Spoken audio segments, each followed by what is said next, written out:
Now then, people, good evening and welcome back to the Just Joe Football Show. It's the final word later than scheduled. As some of you might have seen on the old Instagram, I've been nursing the old man flu, so I've been a little bit ropey, and everybody on this show's knackered as well. So I think it's got us all. So we'll try our best to bring the noise, as it were. Leeds United back on top, not officially, but in terms of performances. Going in that way. Some people called this front and centre and all that jazz, but hey ho, who am I to say I told you so? Smash me a like on the video, subscribe to the channel, get your comments in, and of course hit that notification bell. Lockie, welcome to you first and foremost, mate. Leeds were better than arguably probably our closest rivals, I would say, over the course of a 46-game season in every single department. It was so impressive Friday night, and as Wilder said, you know, they didn't get near us, did they? They didn't get near us. Nah, mate, we were really good, dominated, didn't we? Well and truly. Look, people talk about Sheffield United being, you know, not the biggest test. I don't think there's many bigger in this league. No, do you know what I mean? You can look at maybe Burnley away. Yeah, what else can you look at, really? Maybe Sheffield United away, obviously. But we've played Sunderland away. We've played Norwich away now, two of the biggest tests. And we're looking all right. We're looking good. And that was a big test. You know, they're a good team, very good midfield. We're all talking about that midfield. And our midfield looked 10 times better. You know, our front players did the business. Theirs went missing. You know, O'Hare, Hamer. What did they do, really? Yeah, and fullback as well. Ours were more involved. We're just better all over, weren't we, to be honest? We were really good. Really happy with it, mate, to be honest. Probably in terms of quality of opposition and how well we played, I think best performance this season based on that. Yeah, I would echo that, Jack. I mean, I do think, you know, the first half we probably maybe I'm just trying to think. Aronson missed a few, but there was still that, even though we dominated, there was that nervousness because it's like all it takes is one moment. But once we got that goal, I just weren't concerned at all. I think they didn't register a shot on target, Jack, and that's a team that had, you know, dominated the most of their games, had 6 clean sheets, were by far the better side, etc., etc. And then they come to Welham Road and we put them in a spliff. Yeah, I don't think they brought anything, did they, really? They were pretty bland. If you didn't look at the league and just sort of watch the game, you wouldn't think anything of them, to be brutally honest. Everybody got in my head a bit because obviously everybody were going on, weren't they, at the start of the season, that they're having this unbelievable transfer market and everybody, you know, they're bringing players in, they're going to be decent and all this stuff. And then, you know, I actually, because normally I'm just like, Uber, we're going to win the game, like, no doubt about it. But I did think before the game, I thought, oh, it's on here. You know, it is a big game. Like I said, it was a big test. Just because we made it look relatively comfortable. I think the panic sets in as well due to the fact that, you know, we've done that in first half before, haven't we? And it's a 1-0, they break away and, you know, or when Solomon slipped. Being able to bring them lads on were mint as well, wasn't it? Like getting D. James back and Solomon back and stuff. It just meant, just thought we dominated them all over. Yeah, you're right. And it's class in terms of, like you say, being able to then welcome back Solomon, then welcome back James, and you know, there's a case for it being a better squad than last season. There is genuinely a case of that, and I know a lot of people disagree. But in terms of squad depth, we've got real options there. When you're bringing off James and Solomon last season, we had Jadon Anthony, for example. You know, Joffrey doesn't make the bench. You know, players like that. So it's so strong, and you know, I probably got battered for it when I did a video with Benjamin Bloom, but even though we've not won every game, I still don't think no team bothered. Like, I'm genuinely not concerned. And Matty, like, after Tuesday now, we'll have played Watford, so that'll be everyone in the top 6. We're in a good position. The fixtures change. After seeing such a dominant display against Sheffield United, Matty, do you think, like a lot of people are saying now, I know it's early, but the only team that can stop Leeds going up is Leeds, if that makes sense? Yeah, I agree with that sentiment, Joe. Definitely. I think it's Leeds against Leeds from now on. I think we've proved it against the so-called big boys of the division. I tend to think Lady Luck can't be with us, as you know, with injuries and bounce at ball and a lot of single moments in games have probably ruined it. At the start of the season from being top and clear, I'd say. A 2-week international break, everyone coming back fit, getting a couple of people back. Potential banana skin at home at Sheffield United, not conceded 6 in a row.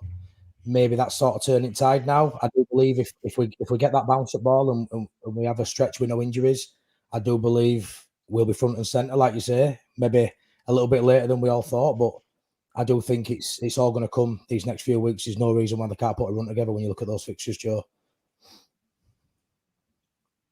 You're right, mate. The fixtures really do change now. Abdul Al-Fuzan with the crazy super chat. Big up to you, mate. He says, hello, everybody. Can't catch the post-game reaction. Was still at Ellen Road, and it was really bouncing. I really think it's so hard for other teams to come and take anything for Ellen Road when it's like that on Friday night. That midfield was mint too. Jack, let me come back to you because you were at the game. It did come across listening all the chants, Wilder, everybody, they pulled out all the classics. There was Radaby, there was the Jermaine Beckford, all the old schoolers. I was like, yeah, man, I can hear it all. It's bouncing. And Abdullah makes a great point. The atmosphere was on point, it felt. Yeah, it was mint. It was, like, say, after the first goal, that's when Wilder really started getting it. I think there were a bit so great, that. Oh, it's so funny. There was a bit of hesitancy, I think, just because you don't want to sort of do it to yourself, do you? But the minute, and it just didn't stop, like the big cheer comes up because we was obviously going forward a lot. So, you do break it up for the going forward, but then the second there were a chance for just a group of lads had set it off going again. It literally got it I mean, I can't stand him, and I was well up for getting stuck into them chants, but he did take it well, didn't he, end at game, which he had to. There's no, because he's quite a bitter bloke, I think, isn't he, at best of times, but he did have to take it. There's no two ways about it. We were, and it is all good fun, isn't it, ultimately? It's only football at that level, and it was all, nothing was untoward. It was genuinely funny. It was a party type atmosphere in there. So, yeah, it was really funny. How was it for you, Matty? Or how was it for you, pal? It was mint, mate. I were in East Upper, and yeah, notorious. In the posh sheets, yeah? In the posh sheets. Top or south stand, where. Yeah, I prefer a better view, mate. You know what I mean? Can take notes better from up there. Rothwell looked like Pablo from top of East Stand, trust me. It was mint. But no, I mean, even Wilder is a wanker. Even got muttered up there, mate. So yeah, it was brilliant, mate. It was a really good atmosphere, and yeah, there's nothing bad to say this week, is there? There's not every player will stand out. To be fair, there wasn't one player with a weak point at all. So yeah, we're brilliant. Yeah, and Lockie mentions there, Abdullah, that midfield was mint too. I can't lie to you, it's really, really. I mean, even at Sunderland, I felt okay. Yeah, because I did think we conceded chances at Sunderland, but I was still like, right, okay, I think we're going to be all right with these two. And then they really showed us on Friday night just how good they can be, especially when you consider the opponents they came up against. Because the next games now, none of them are even on their level, so they should have an easier task of it in games, coming forward. What a performance. Rothwell, wow. Who said he was shit? What a crazy guy. Yeah, Rothwell. I mean, people forget Rothwell. I think he was Championship Player at Year, I believe, or I was in the Team of the Year before he got the move to the Premier League, 3 or 4 years ago. Blackburn, wasn't it? Blackburn. Yeah. So, it's not gone anywhere. He's still got that. He just lost it. He lost his identity a bit, obviously. You see that, don't you, when players go up Prem and maybe they're not quite ready for it. They just lose who they are. And I think earlier on in season as well, obviously not getting used to the way we play and stuff, he didn't quite understand what he was meant to do. But now you've seen last few weeks, especially yesterday, Friday, just how effective he can be if he's played right. And that's credit to him and also the manager finding a role for him as well. The Farker gets fingered that he don't know how to improve players and all this rubbish, but it's crazy. There's another one. He's found the best side of him again, and it's just showing what an asset he is at this level, like he used to be. He was one of the better players the season he was at Blackburn. So yeah, he was excellent. And Tanaka's Tanaka. I'm not surprised. He's very good. He's brilliant in it. The way in just both of them kind of complement each other as well. But what I will say, I was shocked how they set up in the sense that O'Hare didn't really play around them. he either went on the last man of the defender, they played long quite often to keep him all for the flick-ons, didn't they? Or he went wide, and then Hamer as well. No one really played in and around him to try and get him to, turn their back and run after them, which I was shocked at because both of them are not defensive players. They love going forward. That's their game, right? They're not as good as Gruev and Ampadu defensively. They're just not. But I was shocked how little they tried to exploit that. Like you said, against Sunderland, Joe Bellingham did get in behind him 2 or 3 times. So maybe, against different sides that are more transitional, we might see that. But as a shape off the ball, I think we're really good as a team. It's excellent. There's not really any gaps for any player against us, is there? We smother them. We win that ball back so quick. It's actually impressive. Whether that's Aronson, whether that's them two, the full-backs, the centre-backs being aggressive. It's just a joy to watch, to be honest. And those two in there were just, if Rockwell had the ball, when they were sitting deeper, last year we just passed it round. Yeah, just I'm just going to drive into that space. Yeah. It's there. I'll drive into it. Why not? And then suddenly their defender's going, oh, do I come to him or not? Yeah. And that's when Ramazani runs in behind. And how many passes as well did they pass into? Ramazani in the middle or Nonto? Just quick. Oh, it's brilliant to see. Great balance in there, mate. Honestly, I was really impressed with that midfield. Yeah, so I think they seem to trust them, don't they? More in the 10 area, so like they will just pop it forward and just, there's obviously a chance that one of them might lose it, but they're all decent on the ball. The front 4 can all pick the ball up, can't they? So they do seem to want to, and like Rothwell wants to follow it through as well. He wants to come with it, doesn't he? So there are a few times when he popped it into Nonto, who's obviously come central, and then he's trying to get beyond him. Like, I do think it's worth that risk. We do have to push. I mean, to be fair, it seemed to me we're trying to do that with Gruev a little bit. Gruev were getting a little bit more advanced, wasn't it? He were looking to get in and around edge of box a bit more. So it's obviously a conscious plan he's had anyway, but them two want to do it regardless. I think Rothwell looks like he wants to go forward more than Tanaka, though, would you say? Tanaka, yeah. Under instruction, I would imagine, but he seems to be the one that holds more. I don't know whether that's just a... No, I would agree, mate. I was so impressed with Rothwell yesterday, like you mentioned, with attacking the space, and then obviously there's a decision to make for the defender who's in front of him. But I do what I will say, like, caution is needed, because I've seen some wild claims online saying, "Oh, that's our best partnership now," and how do the others get in and all that. And listen, I'm not one for fucking calm down. It's one performance, but I'm just saying, like, let's not throw the baby out of the bathwater, because I remember people telling me last season that someone like Calvin Phillips would only ride bench at Leeds, and now Kamara's shit, Gruev's shit, and like, it's just like, let's calm down.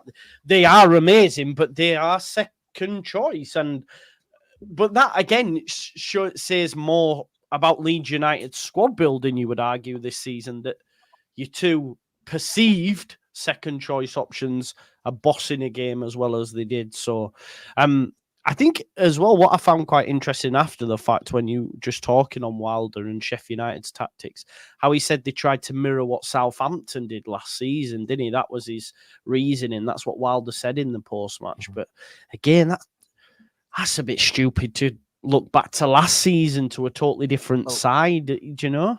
That's what I didn't quite understand. You'd have to explain it, because what Southampton did very well was their midfield runs. Remember, the runs from midfield, the vacate midfield on our back line. But that didn't work because we just tracked better. We didn't track great last year. Yeah, I think it was Kamara, one of them left, and Gruev another time. Whereas this time, they just passed them on, or Ramazani would track like he did with O'Hare. Yeah. We were just on it. And for that sense, off the ball, like I mentioned, off the ball, we're unbelievable this year. We're very, very good. Yeah. And we work hard, we track well, we don't give teams space. So, it didn't work, did it?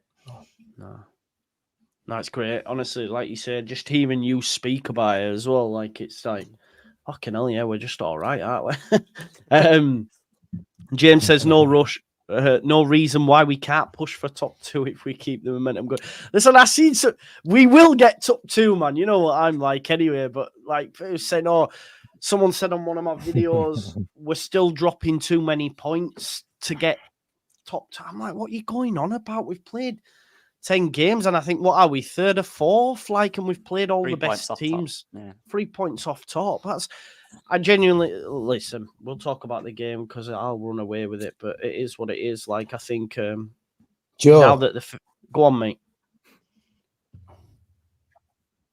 I love you're, that. You're delay. only a couple of more wins off dusting your passport off. I know what you're like. I know. It's true, mate. I can't lie. You are though, aren't you? Let's be honest. You are. I can't lie, mate. Yeah, listen. Well, let's talk about the number 9. Because, Matty, I'll come back to you. Like, Pirro has taken a hell of a lot of flack from myself included. And, you know, he's taken his opportunity when given chances off the bench, which is hard to do because not a lot of people do that. Can look back to last season and look at some of the performances off the bench, and they never really got a look in. Pirro ended up usurping Joseph. And then now we're seeing, it almost feels like the number 9 version of Pirro, Matty.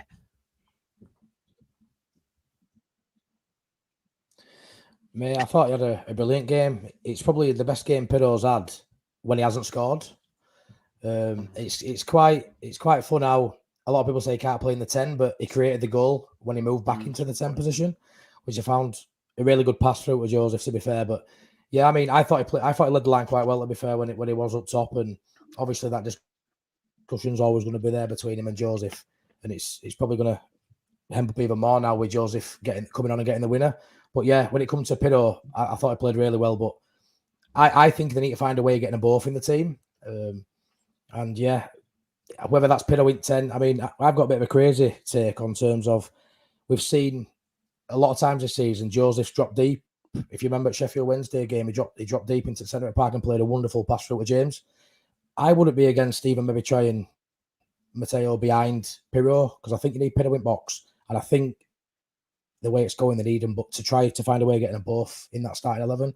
And I wonder what you guys think of that. I mean, Lockie knows more about football than I do. Is that something that would work? Do you see attributes in Joseph that he can play that 10 role potentially, or am I talking rubbish? Oh, Andre keeps mentioning that in our group chat, doesn't he? About he wants Joseph. So there's something in it because Andre's been saying it for the last year.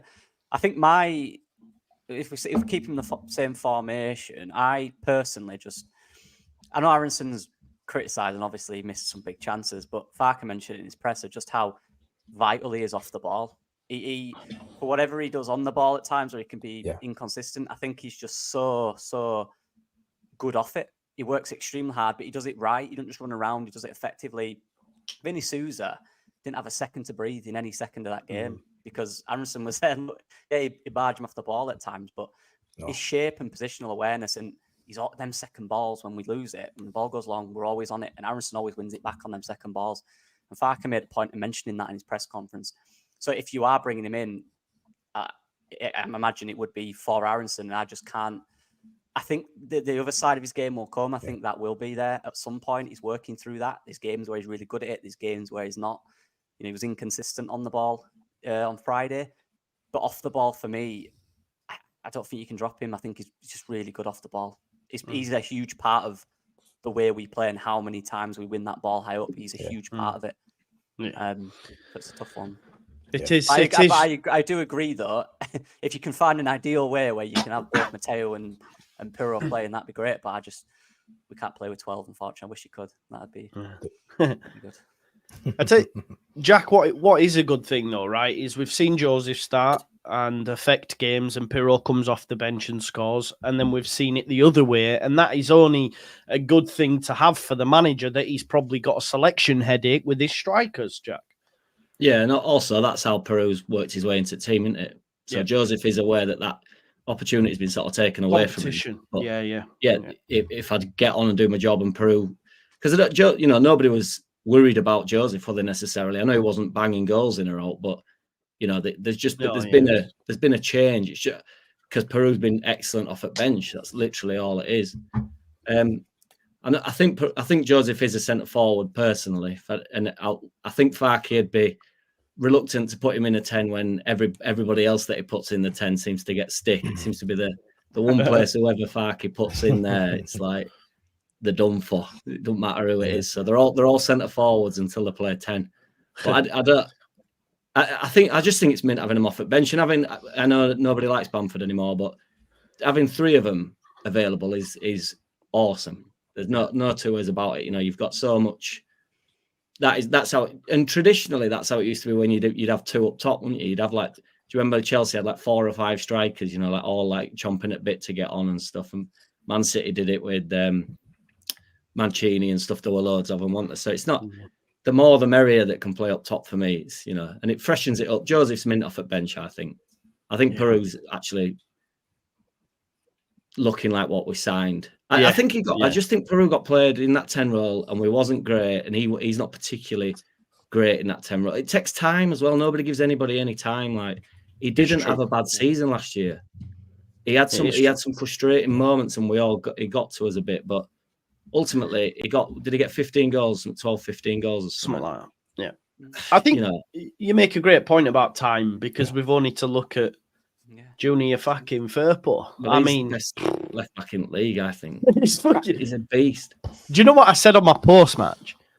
I think it's historically, surely it's the biggest redemption arc ever at Leeds United. Like, I can't think of a player that's had such a. But it's same with Firpo. It's like he came into Premier League with us, and it's like there's a massive weight on his shoulders. Really, he doesn't have a clue what's going on. He's probably never couldn't point to Leeds on a map, and then it turns up here, and it's like, I don't know. That just nobody gets a minute. Rutter got it. I know we spent a lot of money on Rutter, but Rutter were awesome for us last year, and like he'd showing signs at Brighton and stuff.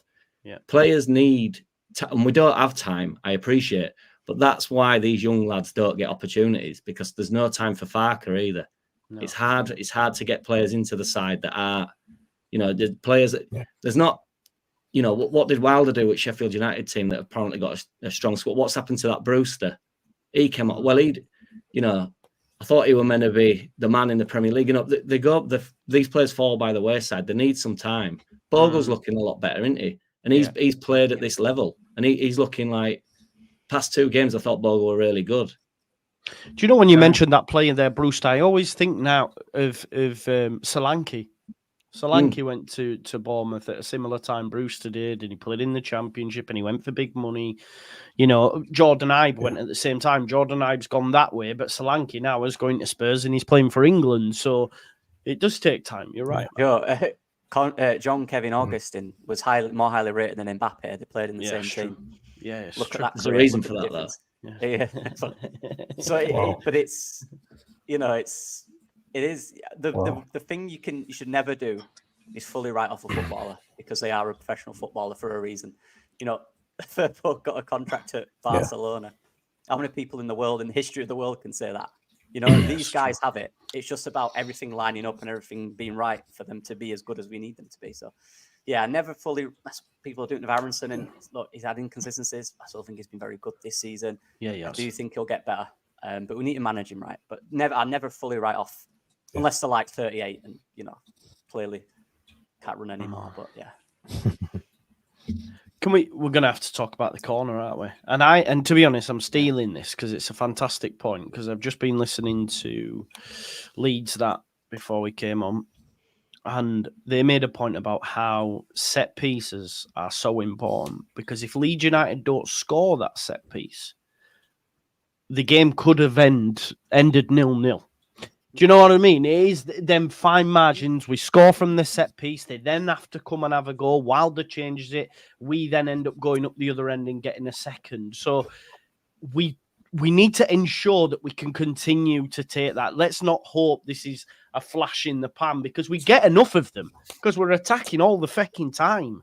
So, you know, it was huge that we scored from one.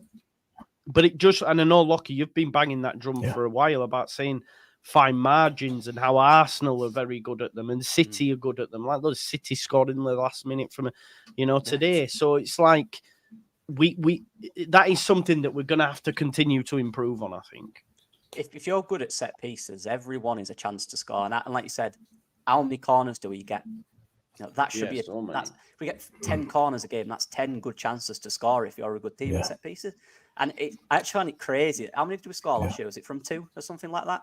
I remember Cooper in the first game. I think we did. Strout got 1 as well. But the point being, we finished on 90 points without really doing anything from set pieces. Is great. Like, that is it. It's crazy how bad we were, and the fact that we're doing this well without being good.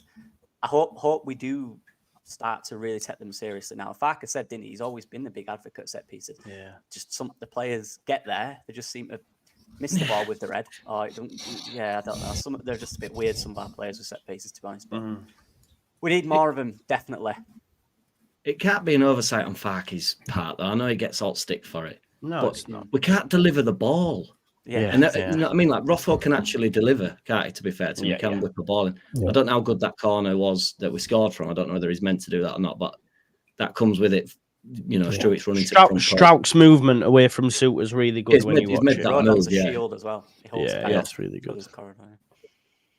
Yeah, it's really good. Yeah, Rothwell, people are putting in the chat, he does have variation, you're right. Gruev's is very much same every time into the same area, whereas Rothwell's, sometimes they're deep, sometimes they're short, sometimes they're low, sometimes they're high, and that's what you need in it, is variation in your set-piece takers. I do just want to go back to Aronson, because a lot of people are mentioning it in the chat and stuff.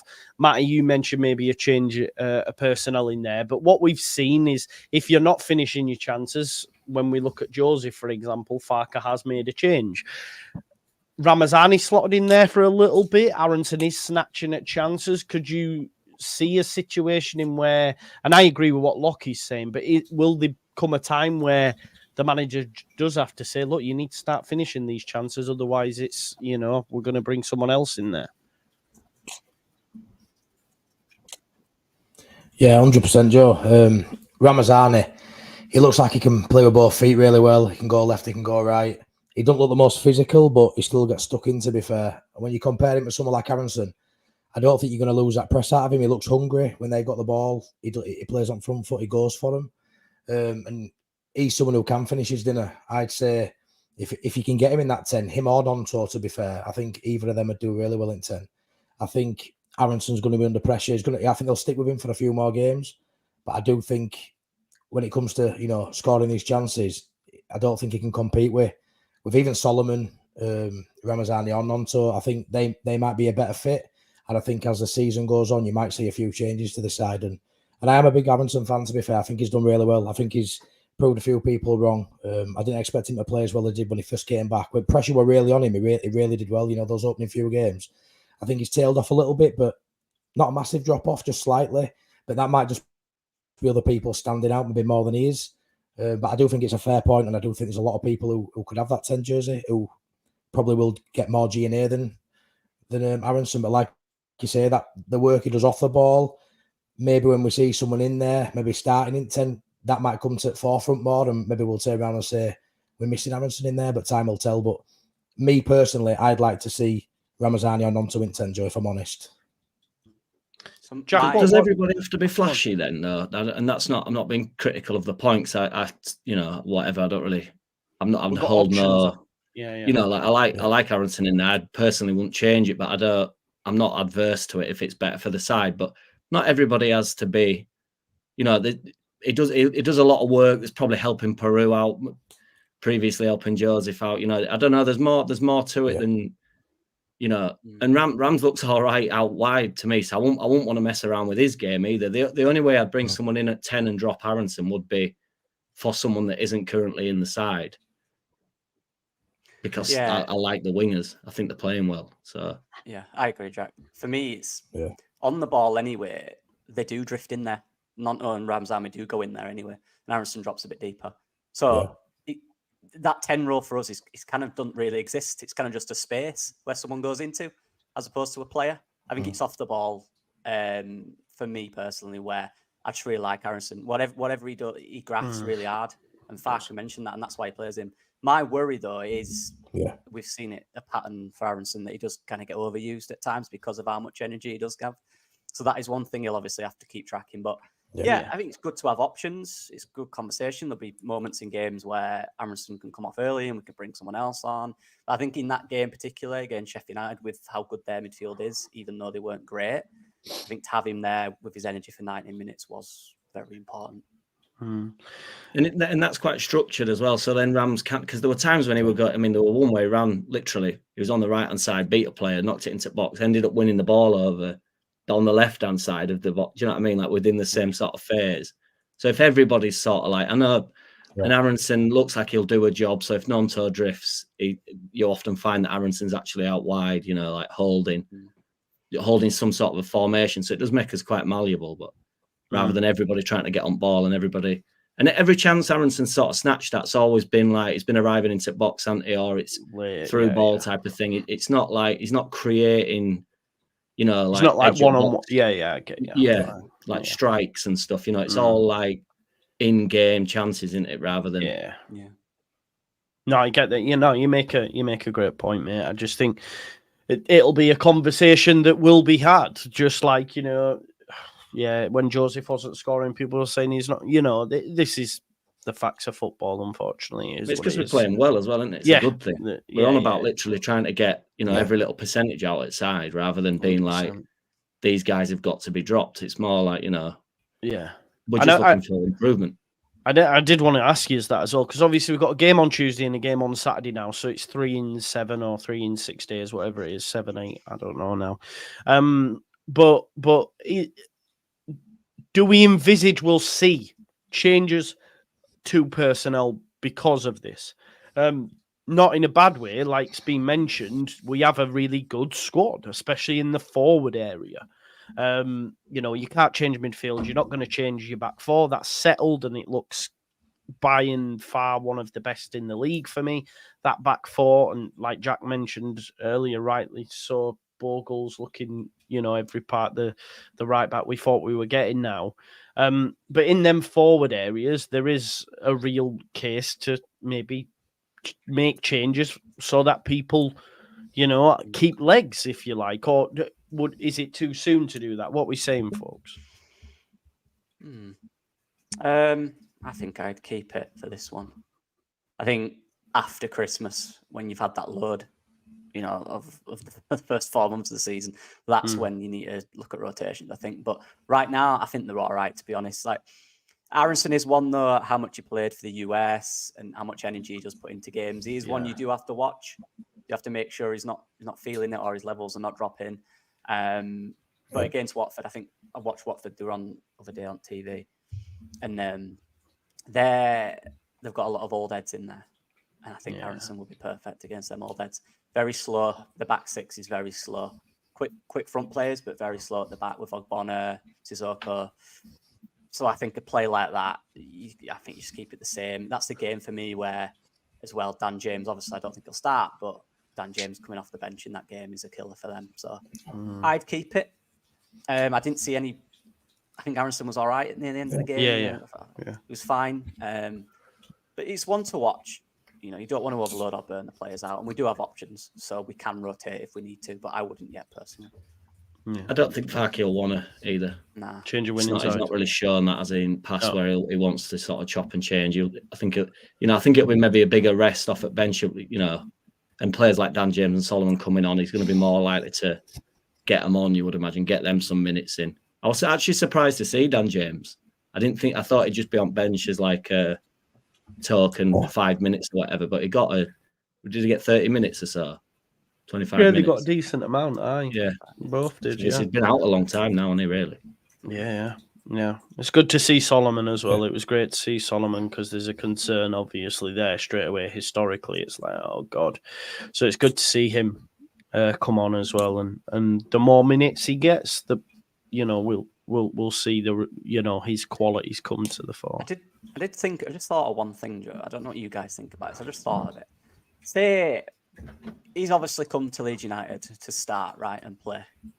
Do you reckon it could be a situation if Ramazani keeps playing well? I think it's fair to say he'll start. Ramazani's going to keep his spot, right, if he keeps playing with us. Come January, if he's not played a lot, he's getting 15 minutes end of the game. Do you think there could be a recall? You know, that's a bit of a worry, maybe. Potentially. Could happen, mate. The only thing I'd say about that, though, is that if he went back, he's not going to get any game time either, is he? So I appreciate what you're saying, Lockie, but unless he's got some other move, surely. A new loan, yeah. Yeah, because he's 100% not here to, be on the bench and mess around. That is the only reason he's here, really, like to try and get a run of games and actually get some form together. And he's not looking to be with us long term either. You wouldn't imagine. No. And on that, if Rams is playing well, it'd be in Farke's interest really to keep players that he'll have next season. You know, 100%. It's a big year for Solomon, isn't it? If just on a random true, note, yeah. it's a massive year for him, really, because he's definitely got plenty of quality, hasn't he? But of course, yeah, he has, man. There's a reason why Spurs wanted him after he did well at Fulham. You know what I mean? And he was available on a free and whatnot. So, yeah, it is a big C. He's just got to prove his fitness, and if he proves his fitness, then he gets in. Obviously, there's been talk of Gulavogi. Looks like he might be the new DM that Leeds United could potentially sign this week. He was at Ellen Road. I was like, do we even need a 6? We don't even need one after that. But yeah, it'll be important to get another body in the door, won't it, Matty? Yeah, 100%, mate. I don't know if any of you saw Rothwell holding his hamstring. I don't know, were you being at the game, Jack, if you noticed, but obviously from top of East End, I can see every blade of grass. But yeah, he was holding his hamstring for probably the last 15 minutes. He went over to the bench at one point and sort of like shook his leg, and you could see he was saying to the coaching staff, like, I had too short on my hamstring. Someone in chat might have noticed, but it was quite evident he were actually struggling. I was quite worried with like 15 minutes to go, thinking, you know, he ain't going to bring anyone on at this point. But yeah, it's one of them where getting another body in is essential, because one injury at either of them two, and we are struggling. But yeah, that definitely happened, mate. It was definitely his hamstring were tight, and it looked a worry from where I was sat. But getting another body in this week, he's not going to be ready for any matches anytime soon, I wouldn't imagine. But I don't know if he's been at Leeds a week or two already, but he needs to be up to speed pretty quick, because one injury, you know, in that midfield, and we are up shit's creek, aren't we, lads? Yeah, it was quite interesting, weren't it, Lockie? Because Andrea had a little look on his Instagram, and he was in Dubai a couple of days before Friday's game. So I don't think if he had been around, because on his Instagram he was pictured in Dubai. Is that right, Lockie? If you remember, I think it was, wasn't it? And then he was there on Friday. So you're thinking, well, maybe he wasn't, and maybe it'll just be another one of them. Like we've had Kuyati, and it sounds like we've had others in. Maybe he'll get a week's worth to see if he's up to speed. I'm not too sure. Well, we'll find out very soon, I think, if that is the case. Yeah, that's the risk, isn't it? Like you said, I'm worried now you said that about Rafael. It's not even centre back. I think we're booking away at centre back. Yeah, or even an hamstring pull away at centre back, playing a kid, unless we go with Byram, who's a right back and left back. So the guy, if we do bring in free agent, like Parker said, you mentioned centre back as well, a guy that can do both. So we need to sort that out just in case. I think that's the important thing, because we're doing so well at the moment. We're doing good. You know, we're getting players back from injury. We're playing well. I don't want us to lose out because we've got loads of injuries. I don't want that to be the case. That's just annoying, isn't it? We don't want excuses. We want to be the best. We want to be at the top. So hopefully we can just sort it out. Honestly, at this point, I'm not really bothered who it is. Do your due diligence. Make sure he's fit enough. He can do a job. Yeah. You agree there, Jack? You're nodding along like a little Churchill nodding dog there, mate. I just like that train of thought, you see, where it's just like, get someone in, you know, no messing, like, but just, you know, they'll all be other standards. Make sure he's fit. He can actually come in, and, you know, we don't have to wait 2 months for him to sort himself out or whatever. Like, he should be ready to, you know, be available, basically, like all professional footballers should be ready. It's like the one thing, you know, that they should be, you know, they're looking after themselves. So, yeah. Well, I didn't see Rothwell holding his hamstring, though. I can't see past penalty box in my eyes. So, like, I'm honestly, if it's down other end, people must literally in front of me not know that I know any players, because I'm asking my mate, like, who that, you know, because I can sort of see shot or whatever, but they're just like, it's like Sabutio players or something. I've literally like just all look the same. Love that. When Tanaka got took out as well, and he rolled around a bit, and I was like, oh no, he's holding his knee. He had a knee problem last year. I was like, oh no, not Taylor. Worried time. There is that in there. That's what I mean. We just don't want anything to derail us. Like, I mean, you can look at Strauch's performance yesterday and this season and think, bloody hell, if we'd have kept him and had Ampadu in midfield. And I know at the time we were saying Ampadu's better at centre back and all this, but You know, just having Strauch fit. I mean, he's looking like a Rolls Royce at the minute. Quality on the ball, obviously. Rodon. I thought it took him a while to get to grips with Moore for the first early exchange, but after that, it was plain sailing. His but, mate won it. True. Mates, What about when Kiefer Moore did that thing when he made like 3 fucking errors in the space of 3 touchdowns? I was howling, man. Should have scored from that, by the way, but Nonto took it wide into a box of 3 players, and he had fucking Pirro here, he had Aronson there. I was like, what are you doing? But yeah, like, do you know what? Just on them, Kiefer Moore, Hamer, O'Hare O'Hare didn't even play. Like, he barely did anything. The only thing he did is when Ramazani bounced him off the ball. That's all I remember him doing. Like, they were rubbish, man. Yeah. He got your best mate though at start of the season. Yeah, I thought Joe wanted what did you say? You were desperately trying to get him in, like at all costs. I would have took him, don't get me wrong, but now he's not on mine. He's a knob though. I said he was a knob after he give it all this in the. I think they got a point at Ellen Road, and he was in the train station giving it all this because they got a point, and I was like, yeah, he was shite, mate, wasn't he? Yeah, it was funny because he got Aronson, didn't he? He bodied Aronson. He bodied Aronson off ball, and then about 2 seconds later, Ramazani got him back. Yeah, all of that. Oh, class! Get off him. What are you doing? Yeah. We're good at nullifying players. Apparently, best players. We do it. So we do it every week. You know what I mean? All these good players we go up against, we just silence them. We're just very good at doing that. We are just too good for the rest of this league. My worry is, I don't want to bring it down. My worry is the last 10 to 15 games. Do you know when it becomes more about pressure? Yeah, the pressure really gets on. We saw it with Leeds, obviously, under Bielsa. We managed to come through it with the experience we had eventually. Yeah. Even Leicester last year, if they didn't have that massive lead, they'd have been in big trouble. You know, even us, end of last season, the pressure got to us a little bit. I think it's hesitant decision making. Do you think the experience of last year, though, will count for a lot this? Hopefully. I hope they get to that point and they don't think, oh, no, we're at that point again, boys. We'll be fine. Yeah, right. Hopefully they've got that behind them. They've learned from it. You just never know. Like, this is the joys and the heartbreak of football. You can be cruising for 30 games and then you can have a 10-game wobble. I mean, it's how do you get out of that? But I think the experience will be a problem in the future. Hopefully, it's a unique season as well, wasn't it? Bit of a crazy, you know. There were a lot of teams going for it, and everybody started to wobble. I actually think, I know this sounds mental, but if 2 of the teams are sort of going at it, they never seem to get beat, do they? And they're both at it. But we all started. Nobody wanted to be top at league, did they? Nobody wanted burden of it. We were all sharing it, rather than like, you know, one team going on a. That's when, you know, you start. Other team will sort of chase then. But it was like, well, who's the leader of the pack? Do you know what I mean? There's nobody to aim for. Yeah. We were all like, well, we've slipped to that, but they'll probably slip up. So every time we slipped up, I was like, well, we're probably still all right because they're going to slip up. And it must creep into the dressing room a bit that way. It's obviously always important to get points, but it's not like dire straight. It's like, you know, massive points lost or whatever. You always felt like you were in with it. Yeah. Money right now, though, and you kicks right now free. we look so good. We do look really good. I just hope we can keep it up for enough of the season. Obviously, there will be wobbles. There will be wobbles in the season. Yeah. There always is. You know, we know how good we can be. So let's not lose our minds when we don't win 13 in a row. You know I think we needed this.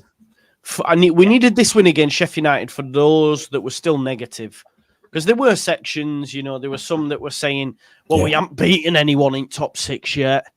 Well, we now have, and we beat them comfortably. And I think now, you know, people will accept, okay, you can't win them all, but we're going to win the majority of them.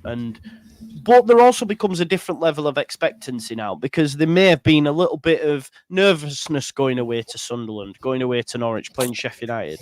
Now, when the fixtures change, there's a real expectancy for Leeds to win every game, if that makes sense. When we're playing Millwall, all these teams, it's like, no, we should be winning this. We should be winning this. So it'll be a different level of expectation on the players. So we'll have to see if they come through that. Matty, we've got Watford tomorrow night. What you thinking? Tuesday night. What you thinking? Another 3 points, 3-point collectors? What's your prediction, mate? Yeah, another 3 points, 100%, mate. I expect them to come and sit back, if I'm honest. You might be able to tell me different, but I just think the way to play at Leeds is to try and sit back for as long as you can, obviously, as we know, and try and catch it on counter. But I just don't think Watford have got quality. I don't think the manager's got the nous, to be fair, to get one over on Farke. I think Farke, we've got a lot of young players. I don't feel like you need to be, of an age for the experience. I think you can be young and learn from experiences from previous years. And obviously last year, I think the manager learned a lot. I think the players learned a lot. And I think that expectancy that we're all going to feel now this next run of games, I don't think it'll weigh too heavy. I think they're playing with a bit of a freedom these last few games, and they look really comfortable. And I don't think Ellen Road feels too big for any of those players on that pitch. And like I say, I think Farke's learned quite a lot, and he's giving that front four especially freedom to go express herself. I think that's come across a lot in previous games. And I expect 3 points tomorrow, and I expect a 3-0 win, Joe, to be honest. Regardless of whether it's the same team or not, I think 3 points and 3 goals. I've just had a look there, right, at their just their form of late, because they've dropped off a little bit. They're 8th now, right? But yeah, they lost away to Norwich 4-1, beat Sunderland at home, lost away to Preston 3-0, beat Borough at home, then lost away at Luton 3-0. So it seems like away from home, Jack, Watford are really, really struggling. And they've lost to a lot of goals as well. So you've got to think they're coming to Ellen Road. Yeah. We're on the back of a great win on Friday. You'd expect us to. We've got to beat them, haven't we? We've got to beat them. Yeah, obviously, but I think we've got to beat every side. But the inconsistency is one of the main things in the Championship, isn't it, really? So, it is literally like every 90 minutes is a totally different spectacle. That's why I actually don't mind, when people say Farke's a bit boring and stuff. There is a level that we very, very rarely dip under. I can't think of many times where we got battered towards end of last season with that QPR or something. It was just horrendous. Yeah. But, I mean, just in tip, that's very rare, isn't it? Whereas, it's happening a lot to Watford. I mean, Luton are poor out. They've been bad. And did they get beat 3-0? That's a really bad defeat. That, but as I say, I just think, and I do think teams like coming to Ellen Road, it must be massive for players like away and just like try to dig in and see if they can get a result off us. And they know that it can get a bit tetchy. And I do always think the 60-minute thing where it's 0-0 and players start to dig in then and start thinking they can pick some points up. But we do have to ultimately win these types of games. But they're all there's the games that you think might be difficult. In reality, Sheffield United wasn't difficult, was it, on Friday? No. I know that's easy in hindsight to go. Friday night was quite comfortable, but it's the games that just come out of nowhere, don't they? These horrible games, but we are in a bit of momentum. But to be fair, we needed that win because are we two draws? Last 2 games has it been? We've drawn both. Yeah. So it's that can set in as well. So that's sort of forgotten now. But yeah, we need to be winning every game, don't we? And especially when we're not top at league, by any sort of cushion. So and it's too early in the season to start throwing games away. That's for sure. I'm suggesting that we don't need 3 points. Yeah, I'm fully expecting that we will get them. I'd imagine so, provided everyone's come through with a full bill of health. Lockie, what are you thinking? Watford not great away from home. Yeah. The game against Luton, I honestly expected more from a derby as well. A big game for both of them. So, and they got battered. They got outrun. They look really slow defensively. That's one thing I'm licking my lips at. Got some good players though. 2 or 3 good players in attack that are very quick and direct.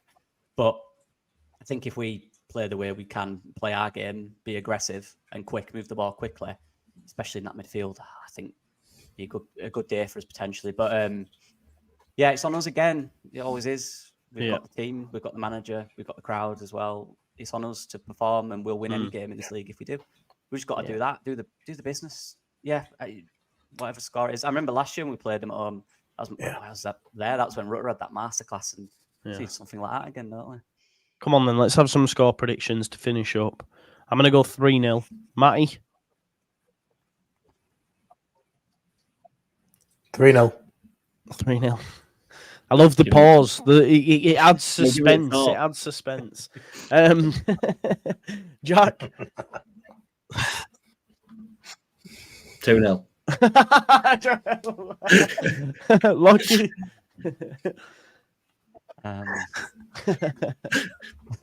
Yeah, 2-0, 2-0. Yeah. 2-0. Nice. Love it. Clean sweep then. All to nil as well. Quality. Leeds United are quality and are cooking on gas. So it's a quick turnaround. There'll be a watch along Tuesday, press conference reaction Monday. Make sure you check out Matty. Imagine not being Leeds. Matty, am I right in saying you've got a show after this with only Leeds bros? Yeah, at 9:30, mate, on all the Leeds Bros channels. It's called the Final Pint, and it's gonna have a little beer, and the final pint of the weekend, discussing the game, just like three lads wouldn't boozer. And come over if you want some more content, lads. Nice, go check that out. Then only Leeds Bros, folks. Make sure you check that out. Jack City, make sure you check out Jack City. Leeds City Leeds fans. Jack City music. Any music dropping soon, bro? I've not got a date yet, no, but there will be before Christmas. So Are you going to do a Christmas single? No, it's just coincidence that this is the time of year, isn't it? So you should do a Christmas single, man. Do it. We'll all get on. Feed the world. One of them vibes, you know what I mean? Yeah, good stuff. Lockie, any Matty about 5 minutes after everyone. Lockie, what's going on there over at Lockie Leeds? No, mate, to be really honest with you. I did a video after game, my player ratings as usual, but I can't really do one between now and then because I've got a game coming up. So I'll probably do a pre-match. Is Gulavogi video ready to drop when it's? Yes, waiting. Yeah, that will be ready. Cool. But yeah, I'll do the usual stuff: player ratings after the game, pre-match before it. Yeah. And did you do a Kuyati one that you haven't been able to drop? And did you do? Coquelin, yeah. You should just drop them at the time, bro, because you just got content sat there. No, just because I do them before, so my intro is literally Leeds United have signed, and then we haven't. So you need to change that intro then. Yeah, Leeds have been linked to, bam, because people will watch it, man. You're missing the beat. Get it done. Happy birthday to my main man Enar as well, member for 20 months as well. Big up to you, mate. Happy birthday, mate. I hope you're doing well. Always supporting the channel. Listen. Everyone, smash a like on the video, subscribe to the channel, get your comments in, hit the notification bell. Thanks for tuning in later than scheduled. Check out all these channels. Imagine Not Being Leeds, Jack City, Leeds City, City Leeds fans, and of course, Lockie Leeds. And make sure you check out Only Leeds Bros. And we shall see you in a bit. Peace out, folks.